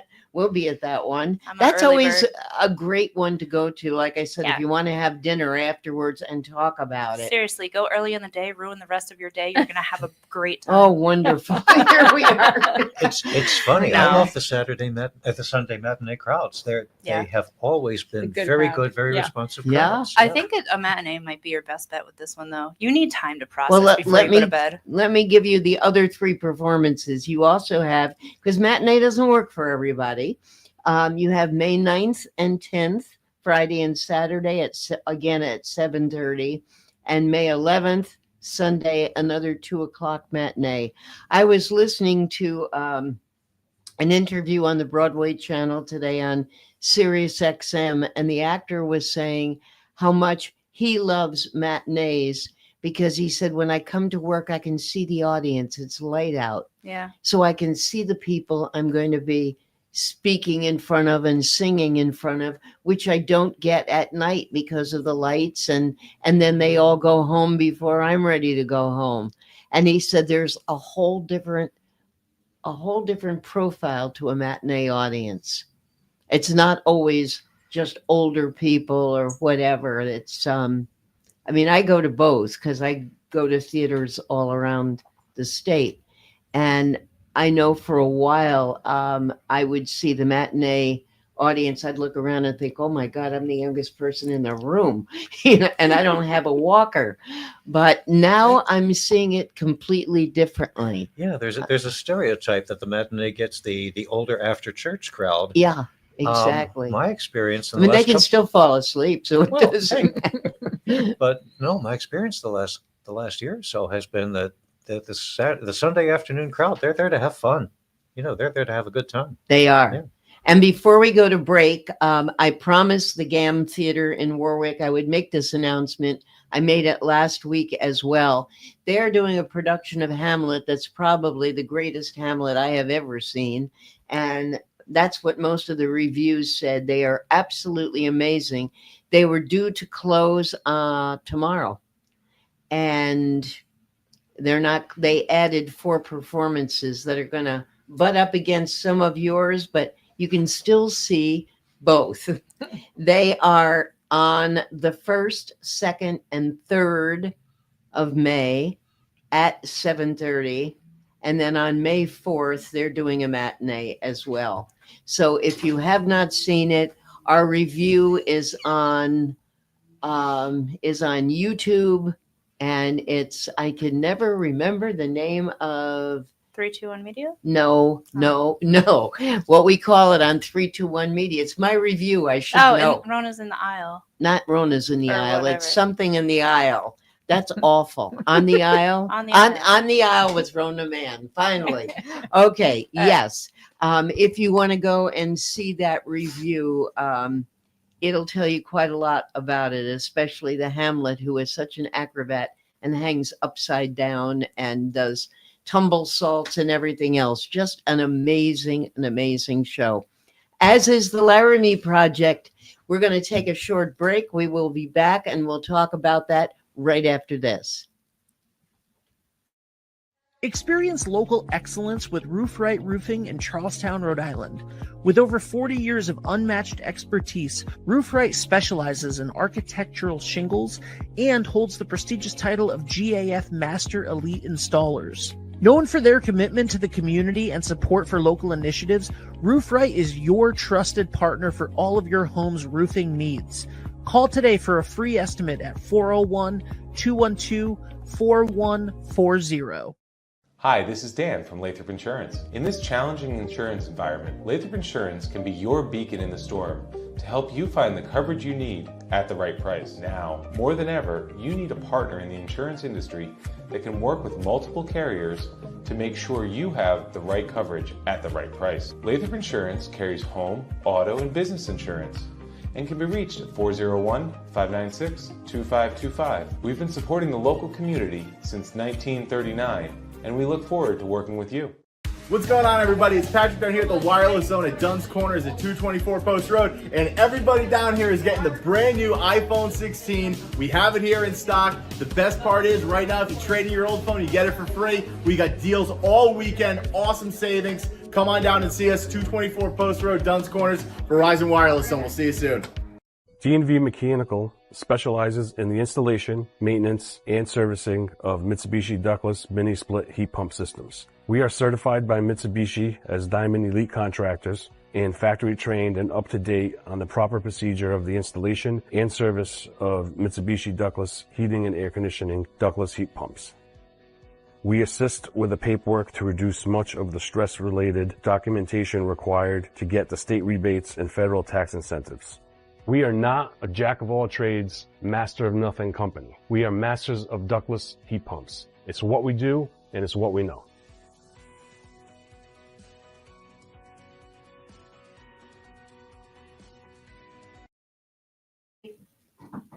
Here we are back again, like an old penny, right? Here we are on Man About Town. We are a 3-2-1 media production. And if you've missed any part of this, you can see it on... You want to go everywhere from Weirdsly 321 to Media YouTube. YouTube, 321 Media Facebook, Weirdsly YouTube, and Weirdsly Facebook. Yeah. That's it? Well, we're also streaming live on weirdsterly.com, and you can download our app on Android and iPhone, and you won't get commercials on there. You'll just hear us yap on. And because Lester I'm Holt not will smart. have us tonight at 6:30 on NBC. Okay. That's a lie. I asked That's them not while true. we took a break, I asked them, what else would you like to talk about? And it's interesting because Ken Coe has said the rehearsal process. So Well, it's the cast, right? How they have it's evolved. Yeah, well, there's some really strong material in the play, and strong. I mean, there's really uplifting material in the play. There's also really harsh material in the play, and it's been interesting. The rehearsal process. People have had to, learn to deal with the material. Part of it is repetition and just getting used to it. Part of it is just getting into a space where you can say some what are in some cases really, really harsh things that you would never ever say in your personal life. And it's been an interesting process for all of us, I think. There have been, it's not been a totally uncommon thing for somebody to choke up in the middle of rehearsal. That's how strong the material is. Wow. Yeah. I was going to say, had they, had any of the cast members read this play prior? Oh, yeah. Yeah. They had? Yeah. Yeah. Was it just prior to the audition or they had never read it, period? I don't know. Everybody's coming at it from their own place. Right. Yeah. And I would assume it's a wide demographic as our town was as far as Yes. age. Yeah, it is. It is. Yeah. A lot of good people in the cast. Very, strong cast. I'm looking forward to seeing it all finally come together. in Well, its Brad final does a really form. good job of like building camaraderie with the yeah. cast, and we spend a lot of time like getting into the space and feeling the space and learning how to be an ensemble. yeah, learning how to exactly. Boy, there is so much said when you say that, because a show like this, you have to be an ensemble. Yeah. I don't know if either of you you might be because you've probably been around longer, familiar with Spoon River Anthology, but that's, there's not a horror in that, but it's it's an ensemble piece of actors all doing different parts, and they're all monologues. And it used to be a real popular high school thing, and then it was a popular college thing. And it has been done on Broadway. I don't think it's been done in a million years. I don't know how well it would play today. I kind of think it would, but this is different though, but it's important to get that ensemble together. Yeah. Did he have certain exercises, or do you all just go drinking after rehearsal? How does he build that? The drinking after rehearsal part is important, but that's not a formal part of the process. No. We did, both in our town and in Laramie. We've gone through mostly a set of exercises pulled from I'm going to mangle it by calling it a school of teaching, but called Viewpoints. It's I don't think that's mangled. That Okay. sounds like it's very right on. Okay. But there are exercises that help us to work with each other in the visual space, help us to be aware of each other while we are doing the things that we have to do, our relationship with each other, how we react to each other in that space. It's building like fluidity and Yeah. like being able to move together, almost like a flock or a school of fish or stuff like that. Yeah. which is really like I fun. said, he's herding cats. Yeah. Yeah. But taking a group of 12 or 14 individuals and really turning them into a team. That was a lot of the time early in the rehearsal process was spent on that. And when you're talking about acting with someone and reacting to them, it's not like you're reacting to one character like an allergist wife, or even in our town. You're constantly changing because you're reacting maybe to 3 or 4 different people from that one same actor. Mm-hmm. Yeah. Yeah. And Do most people have what, 3 parts, 4 parts? I have 5, yeah. I think. And I mean, that's probably about par for the course, isn't it? Yeah. There's probably people that have more than that. But yeah, there's multiple. And some of them are just a single line. Do you and some change it have more. strictly by your voice, or is there a costume change or putting on a hat or something that makes it different? Kind of a different little person? bit of all of that. And we're still working through that. So we'll see what the end product. That's one of the acting challenges that you all in the ensemble, get to do, which I'm kind of sorry I don't get to do that myself, because it looks so you much were fun. upstairs. Being You able only to- wanted one part. Yeah, right. But one of the really interesting things is watching people shift between one persona and the next. Sometimes on a dime. And these are distinctly different characters, distinctly different people. It has to be clear that you're portraying distinctly different people. And, Do they and do it's fun to voice see that happen. changes? Yeah. There's voice changes. Their body. Yeah. Right. language. How you almost want to pick what does he call it? Like an anchor for yourself. Yeah. Like if a character smokes, you're always going to be like this. Each person, right? There's each like character is a centered gesture, differently. for your character potentially, or a walk, different the way they walk or move, different cadence of speech. I mean, and sometimes the text from the interviews, I hesitate to call it dialogue because it's not fictionalized. Right. It's the actual text of the interviews, but sometimes that helps you because some of these people have very different speech patterns. Yeah. Well, it was weird. Yeah. As I auditioned for this, interesting. There is like in the responses. So like literally, Frank could have auditioned. It's just someone we know from another life. I'm done. You're done? I'm done. Sorry. It wasn't meant to be quite like that. Yeah. So what was the audition process like? Was it just a typical audition process where you're reading? Yeah. I mean, he didn't have you do different things, different changes, but you were reading more than one role other than you can. Well, everybody was reading different roles. He even had me read different roles. That was weird. Like I was just like not ready for that when I went in there. Yeah. I went in for Romaine, who her whole thing is she was going to be a rocker, leather jacket. She's like ready to rock, and now one of her best friends gets murdered, and she's ready to fight. Yeah. So, it's just a whole lot of you're in college. You're already discovering yourself. You thought you discovered yourself, and now you get thrown into this situation. You're discovering yourself again. So I like really dove deep on that character. I was ready to read Romaine. I never once read Romaine. Oh God, yeah. So that's too bad. You don't know what you're walking into when you're doing like an ensemble. Like you have to do a little bit of everything. Yeah. Yeah, but that's good. So he was preparing people. It was cool. Yeah.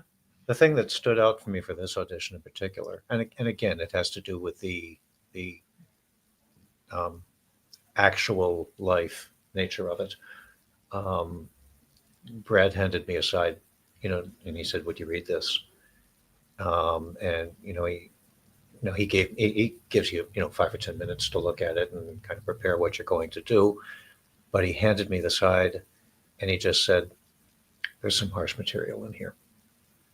And I looked at it, and he was right. There was, For our audience that isn't theater oriented, would you please explain what a side is? A side is just one or more pages that have been taken out of a script that are used for a specific purpose. They might be a specific actor, a specific character's lines. For an audition, it's one specific scene or a monologue that they don't have enough scripts to go around for everybody, so they just hand you a piece of paper that's got the Then you little give bit it that to they the would like next you to victim. read. Yeah. Okay. Yeah. So there's no preparing ahead of time. Well, They give them to you a week before, so you Oh, do they get. do. You're they able made the to. sites available a Yeah. week before. Now, But do they give it to you with any direction? No. Do they say, here is Joe, and Joe is angry in this scene, and they want to see what you're going to do. Whatever you can do your own investigating to find out about the character or what you need to know to present it during the interview, but they just give the sides. Yeah. When the sides are made available, that's the way it is. Now, in the audition process itself, it's been interesting. I've seen directors in this last year at Granite who have, within audition, worked with you and said, "I'd like to, okay, you've done this. Thanks, that was great, but I'd like to see this out of you. Can you do it again? With this." Mm-hmm. And they're trying two things. First off, they're They want to see your range, right? They're seeing if you can do that range, if you can do the kind of thing they're looking for in the character. But they're also, I think, very much looking to see, how do you respond to that kind of input? Can you take direction? Can you take direction? Somebody that You're they going to can work argue with? every single time somebody tells you to do something Yes. different. Yeah. Do you think it's your way or the highway? Yeah, exactly. Yeah. And so it's an interesting process. Well, the thing is, when you're in theater, or it should be, if you are hired, if you accept the position, the director's your boss. Yeah. And you may not agree with an interpretation that he or she has, but you got to do it. Yeah. Or talk about it when there's a break and say, this is what I thought. Because very often it is collaborative. Yeah. It should be collaborative. When we did Sleuth last year, I had such interesting conversations with Anthony Caporale, who directed that. His vision, especially for the last half of the play, was very, very different than what I, thought, from seeing the movie decades ago, and from, just going in thinking, okay, it'll be this kind of thing. And he had a really interesting vision for it that I had a hard time getting my head around at first. We had great conversations. They were always constructive. They were always very cooperative. But he had to kind of drag me along to his vision. And, I was working. It worked. I kind of like that about theater. I like that you can pick the director's brain, be like, because I'm a big, I need to know why. Yeah. If I know why, I'm good. Yeah. Why am I angry? I don't understand why I'm angry. Yeah. I'm just mad. Am I just an asshole? What's going on? And it's no, you're not angry necessarily at anyone. You're just angry and frustrated. Oh, that is a whole different angry. I got you. This I get. Or what was Allergist's Wife? I did that audition, knew I wasn't going to get it. I knew I was too young for it. Whatever. Which is great because I don't think I could have kissed you like that. That was, my God. I will never look at you the same.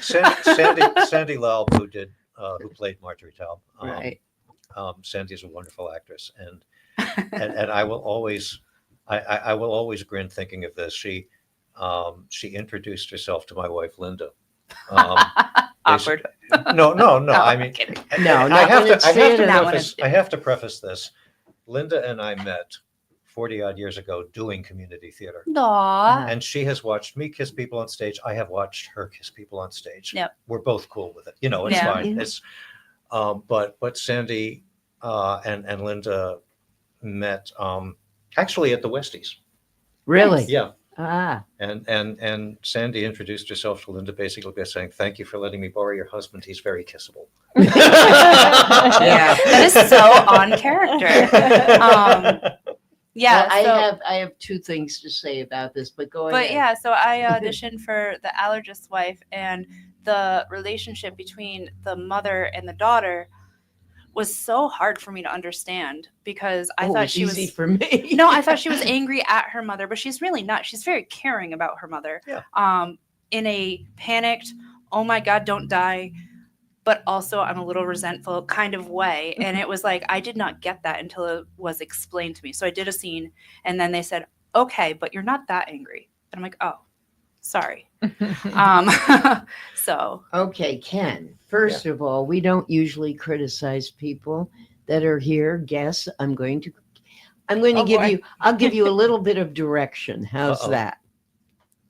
When he is in Mystic, he is Anthony Caparelli. But he's in Rhode Island. He's Anthony. Oh, okay. And we told him that when he was here. When you're Okay. here, you say Anthony, nobody turns around. You say Anthony on the street here, everybody turns around.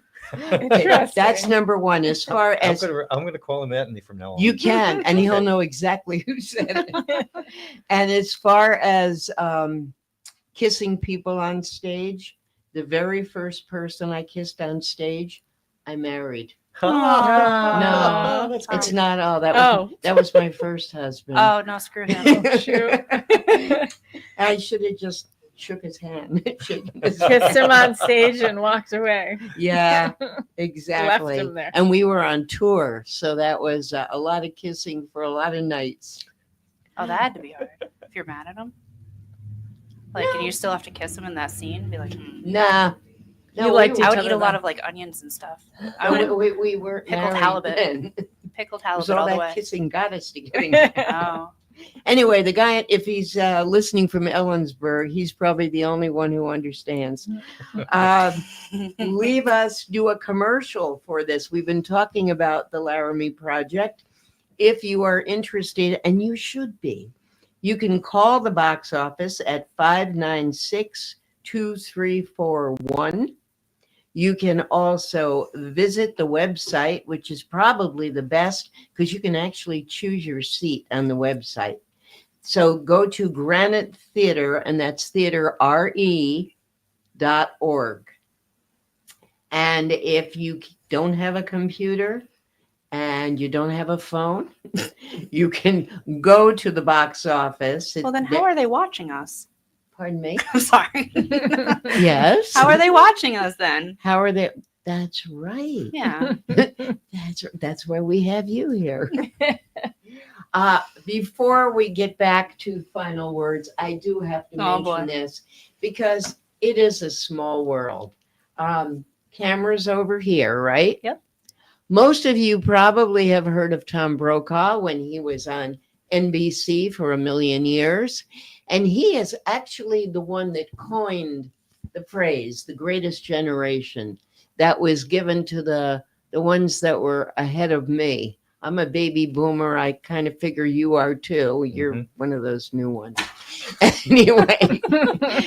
One of those letters. Yeah, one of those letters. She's a whole lot of the letters over there. Oh, I don't know what that means. Yeah. What letter am I? It starts with an L. Loser. No. Lesbian? LGBTQ. Oh. A whole lot of letters. I am a whole lot of letters. Anyway, he wrote this book back at the end of the 90s, The Greatest Generation, which I had never read. And I was in our Westerly library a couple of weeks ago, and the Friends of the Library have a display as you go out the side door, and they'll have books from time to time. This isn't their big sale. And I was always kind of interested in it because, like a little kid, it's a chapter book. You don't have to read it from beginning to end. You can just pick it by they're all people's names and their stories, like the Laramie Project. And I was looking at the table of contents the other night. I like to read in bed at night, makes me tired.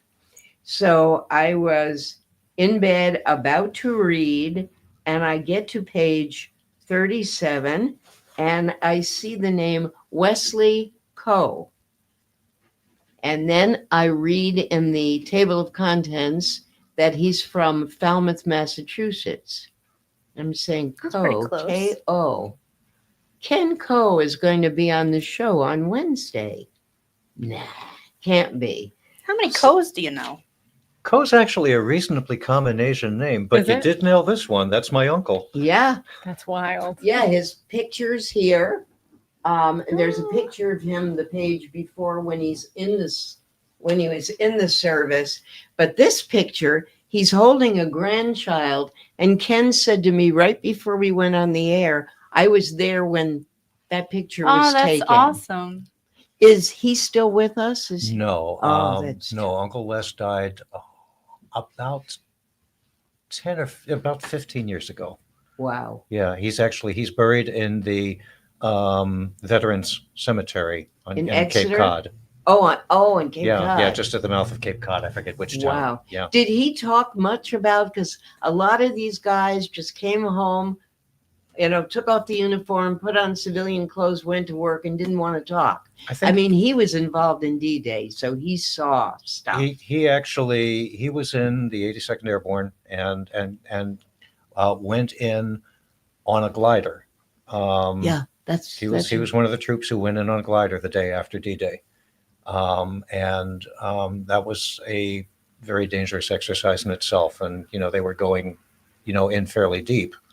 So it was, he saw a lot of action in the war, but I don't think, I was, for most of the time that I knew him, I was very young.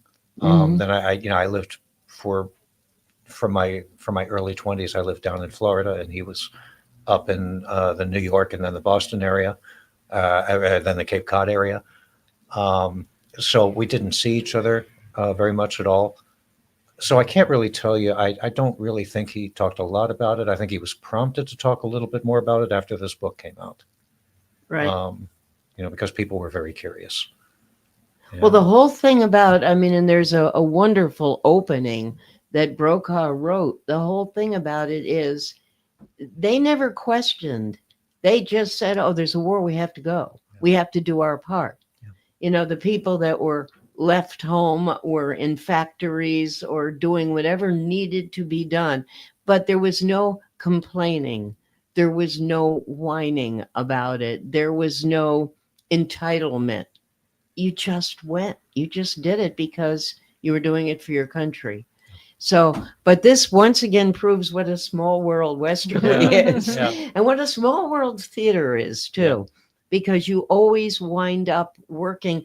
Once you've been in a show, no matter how big or how small the part, you've got that little family, that community. You were in the show last December, and you get to know. I still talk to them. We still plan things. Actually, Penny, who was in the play, Sally. She was Sally in the 1940s radio play. She has a play coming up. She's in Mamma Mia, and I was talking to my wife, and I was like, I can't believe that I have a friend in high school, and she's like, "You have what? You have a friend in high school?" And I'm like, "Yeah, actually." Oh, she's the gal that was from in Charahoe High School. School. She's in she was high school. very It's good. very weird. But I'm so excited to go see her in Mamma Mia. She's an amazing actress. She's in multiple plays at the same time. She has a career in front of her. So is he. Yeah. She has a career in front of her. She could be as great as you one day. It is interesting how it works with the shows. Like you were her. It's almost like at showtime is when you really start to get close, because it's this team feeling that we're doing it together. We're in this together now. Yeah. So nothing matters anymore. Mm-hmm. We are family. We are in this, and we're going through it together. And it really is a relationship bond that grows, and it's pretty cool. I know during Allerger's wife, Nicole was saying that the whole cast went to Mario's when he had that special when he donated the money, Mario's North End, and had dinner and drinks. And she said, we all had such a good time. We love being together. Oh, yeah, we did. Right? It was really fun. Especially while the shows are going. Like we used to go to karaoke together after the show. Yep. Brazen Hen on Fridays. Yep. Just to plug them real quick. It's just a really cool. You used to eat Well, I know you ate an allergist's wife, but I mean, Okay, I you have to guys put- I had have all to those make- cookies and stuff and popcorn backstage, didn't you? Yeah, but we didn't have vodka, Rona. I have to make Oh. I have to make a plug for the food and allergist wife. Rachel made all of that. Oh food. my God. And it was incredible. Right? I was snacking on stage. I was snacking on these salmon appetizers with cream cheese, capers, dill, and Like you sesame made seeds food. on I bagel. made Bu- and food. they were That was sent over incredible. from Stoneacre Farm, Stone Stone Acre. Acres Farm. Yes. Right, but Which it was my just husband vegetables. just started Yeah. running. So. Yeah. Ah, And then Yeah. she just And the cooked. ingredients were all well, first we class from watched you Stone at Acres, yeah. intermission. That and- blew and my mind. The smells were It was wafting, so and fun. We I had was real the cooking jerk on who went, stage. "Do we Yeah. get some?" so there was something different all the time. Well, yeah, I Yeah. mean, it was, She went to the farm. She went shopping. but that also the Entenmann's cake. Ah. I took a box and I made the cakes that went in the Entenmann's box. So. Yeah, and Entenmann's, of course, is very New York. Very, Yes. there were Very so- Upper West Side. So many New York insider references. in that. Yes. Yeah. There definitely were Zavars Yeah, and yeah. all those others. Yeah, because I'm from New Jersey originally, so I was getting all that, and even the Mohammed, the part of Mohammed. I love him. Yeah, he was perfect because we had a really good friend who was an actor. He was a soap opera actor, and he lived in one of those places. And you had the doorman like that. And the doormen were, I even said it in my review, he was a perfect doorman because they see everything, they hear everything, they keep their mouths shut because Christmas is coming. Yeah, and they want to I love that too. Yeah. He's just And- sitting there like, I don't really want to get in trouble. Yeah. Mm. Yeah, and those, Totally I mean, somebody neutral. should write a play about those guys because, True. boy, what they There's hear a and story see. for sure there. That is an idea. Yeah, it is amazing. Okay, so the Laramie Project opens on May 2nd. It only runs 6 performances, 2, 3, 4, 9, 10, 11. Your time to get tickets is now, especially if you're looking for something like the matinee where there's only 140 seats and there's only 2 matinees. Yeah, I'll warn you. The last show like this sold out every single thing. People were calling me saying, "Can you get me in?" I was like, "No, I don't even work there." What? You talking about the Full Monty, or are you talking Yeah, I'm talking about Alec? Granite Theater just having the 2 weekend kind of performances. Oh, yes. It is going to sell Yes. out. I guarantee it. Yeah. and Especially we have Nicole and them on every Monday. Granite Theater is getting a lot of exposure. Yes, it and is. people are very interested. Nicole's better start paying us for all this. Seriously, miscellaneous. funds. Everybody have a good week. Next week we have, oh my God, it's the end of the month again. So we have the Ocean Community Chamber, and we have a surprise guest next week. Maybe we'll bring back Rachel. She was this week's surprise. Can you cook? I can bring. I have Yeah, food. bring food. Okay. Definitely bring food. We wish you break a leg, both of you, and to the whole cast. Everybody have a good week out there. As I always say, take a risk, take a chance. If you don't, you'll never know how good life can be. Just don't do it on the highway. We'll see you next week.